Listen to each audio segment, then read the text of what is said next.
اعوذ باللہ من الشیطان الرجیم بسم اللہ الرحمن الرحیم السلام علیکم ورحمۃ اللہ وبرکاتہ۔ کیسے ہیں آپ سب لوگ؟ اللہ تعالیٰ آپ سب کو خیریت سے رکھیں۔ آج کا ہمارا ٹاپک ہے نماز کے ذریعے اسٹریس کا علاج، سجدے سے اسٹریس کو دور کریں۔ آج ہم دو بہنوں کی رائے بھی آپ کے سامنے رکھیں گے جنہوں نے ڈپریشن میں زندگی گزاری۔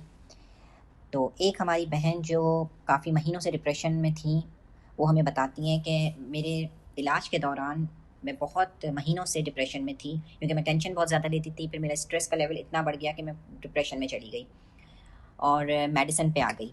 تو علاج کے دوران ایک ڈاکٹر نے ان کو یوگا کے ذریعے اسٹریس دور کرنے کے لیے سجدے کی پوزیشن بتائی۔ تو بتاتی ہیں کہ ان ڈاکٹر نے مجھے سجدے کی پوزیشن بتاتے ہوئے کہا کہ اس پوزیشن میں آپ اپنے اسٹریس کو دور کر سکتی ہیں۔ تو جب انہوں نے یہ پریکٹس کی جو ڈاکٹر نے بتائی تھی، تو مجھے کہتی ہیں کہ مجھے یہ اتنا شدت سے احساس ہوا کہ اللہ بھی تو ہمیں 5 وقت یہی بتاتا ہے، یہی تو احکامات ہیں رب کے کہ ہم نے نماز پڑھنی ہے، سجدہ کرنا ہے۔ تو اس دن مجھے شدت سے احساس ہوا، کیونکہ میں نماز نہیں پڑھتی تھی، نماز ایسی کہ کبھی پڑھ لی کبھی نہیں پڑھی، لیکن زیادہ تر میری نمازیں نکل جایا کرتی تھیں۔ تو اس دن میں نے جب پریکٹس اسٹارٹ کی، تو میں نے نماز پڑھی، اور اس دن واقعی ایسی نماز پڑھی کہ اندر ایک عجیب سی کیفیت تھی کہ میں سجدے میں ہی گری ہوئی ہوں، لیکن رب کے آگے تو سجدہ زیر ہوں۔ تو میں نے اچھا سا وضو کیا اور نماز کے لیے بیٹھ گئی اور سجدے میں سر رکھ کے خوب روئی۔ اس دن جب میں سجدے سے سر اٹھایا تو میرے دل میں اتنا سکون بھر چکا تھا، میرے اندر اتنا قرار آ گیا تھا کہ مجھے خود سمجھ نہیں آ رہی تھی کہ یہ کیا ہوا ہے۔ جو میں بے چین تھی اور برے خیالات، اداسی، نا امیدی جو میرے اندر بھر چکی تھی، وہ بالکل مجھے پرسکون کر چکی تھی۔ تو جب میں نے سجدے سے سر اٹھایا تو میرے اندر ایک بہت ٹھہراؤ آیا ہوا تھا۔ تو کچھ دن یہی ہوتا رہا، میں نماز پڑھنے لگی اور اسی طریقے سے میری پوری نمازیں جانے لگیں اور میں نارمل لائف کی طرف آ گئی۔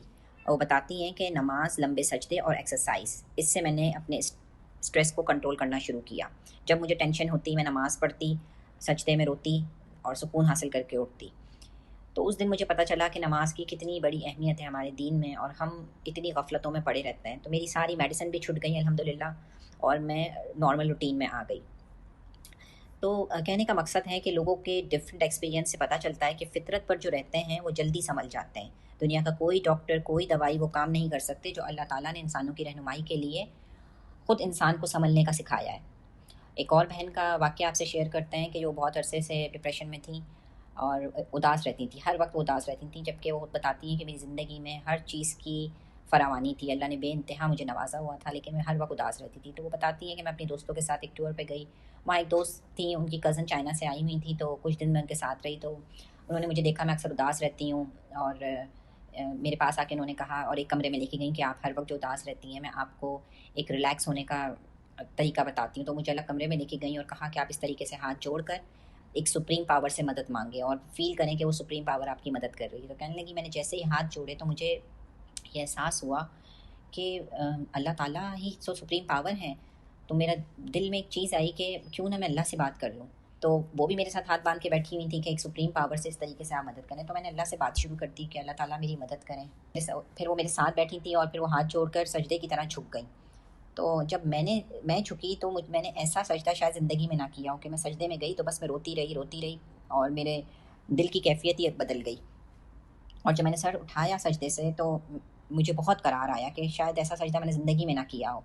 تو کہنے کا مطلب جب میں یہ پریکٹس کر رہی تھی ان کے ساتھ، تو میں نے اس ٹائم یہ سوچا کہ انسان، ہر مذہب کے انسان کو ایک سپریم پاور سے ہی مدد حاصل کرنی ہوتی ہے۔ تو ہمارے پاس تو اللہ رب العزت موجود ہے، لیکن تو میں اپنے آپ کو ہی کہہ رہی تھی کہ میں کتنی بد نصیب ہوں کہ میں اللہ کو چھوڑ کر میں کہاں ہوں۔ تو پھر اس دن سے میں نے نماز اسٹارٹ کی اور اللہ سے بات کرنا شروع کی۔ تو وہ بتاتی ہیں کہ میں باقاعدہ نماز پڑھنے لگی، اور جو میں اداس، پریشان اور یہ رہتی تھی وہ سب ختم ہو گیا الحمدللہ، اور میں بہت پرسکون رہنے لگی اور نماز سے جڑ گئی۔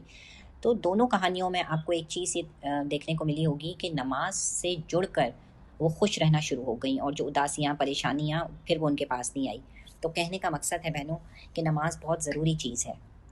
ان دونوں بہنوں کی زندگی کے کچھ ایکسپیرینس میں نے آپ کو بتائے جو ان پہ گزری۔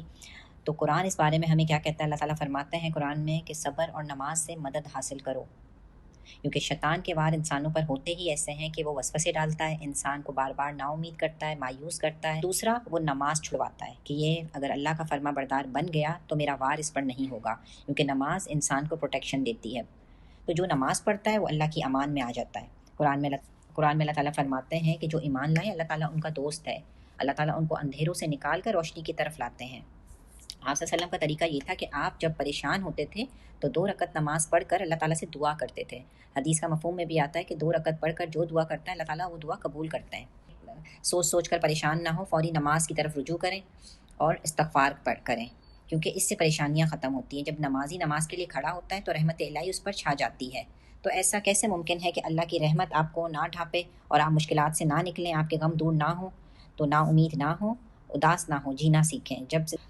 جب زندگی میں گناہ شامل ہوں اور بہت زیادہ مشکلات آ رہی ہوں تو توبہ کریں اور اللہ سے رجوع کریں، بخشش مانگیں، وہ بہت رحم کرنے والا، معاف کرنے والا ہے۔ اپنے آپ کو فوکس زندگی دیں، نماز کو اپنا فوکس بنائیں، کیونکہ نماز آپ کی زندگی میں ہدف دیتی ہے، ٹائم مینجمنٹ سکھاتی ہے۔ ایک نماز سے دوسری نماز آپ کو ڈسپلن سکھاتی ہے، ایک ٹارگٹ کہ دنیا نبھائیں لیکن اللہ کی نافرمانی نہیں کریں، دنیا میں رہنا سکھاتی ہے۔ نماز کے ذریعے ہی اللہ سے ملاقات ہوتی ہے، نماز اللہ سے تعلق کا ذریعہ ہے۔ نماز کی حفاظت جو کرتا ہے وہ اپنے دین کی حفاظت کرتا ہے، کیونکہ شیطان انسان کو نماز بھلواتا ہے۔ دیکھیں، دنیا کی مصروفیت میں تھوڑی دیر کے لیے نماز آپ کو اللہ سے جوڑ دیتی ہے۔ ایک پوز جو آتا ہے کہ ہم رکتے ہیں، نماز پڑھتے ہیں، اللہ سے کے ساتھ ٹائم گزارتے ہیں، تو نماز ایک بہترین چیز ہے۔ تو جو ہوا سو ہوا، آج سے نیت کریں اور مدد مانگے اللہ سے کہ اللہ تعالیٰ مجھے استقامت دے نماز میں۔ تو دیکھیں، ہم نے ساری زندگی یہی کیا، کبھی نماز پڑھی یا نہیں پڑھی، تو اب نہیں تو کبھی بھی نہیں۔ اب ہم نہیں پڑھیں گے نماز تو کب پڑھیں گے؟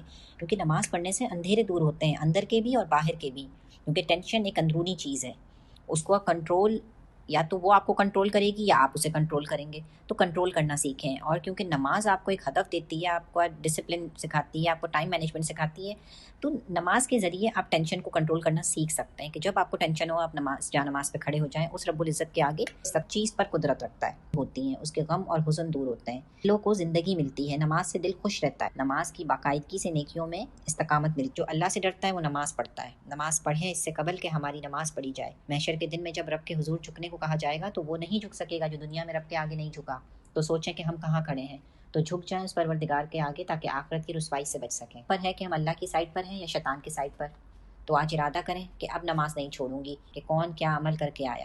تو بہنوں، رب کے پسندیدہ بنیں، نماز پڑھیں، اللہ والے بنیں، جو سجدہ زیر ہوتے ہیں رب کے سامنے، وہ رب کے آگے جھکتے ہیں، پھر ان کو رب کہیں اور نہیں جھکنے دیتا۔ یہ دنیاوی اداسیاں، پریشانیاں، غم، اندھیرے سب ختم ہو جائیں گے۔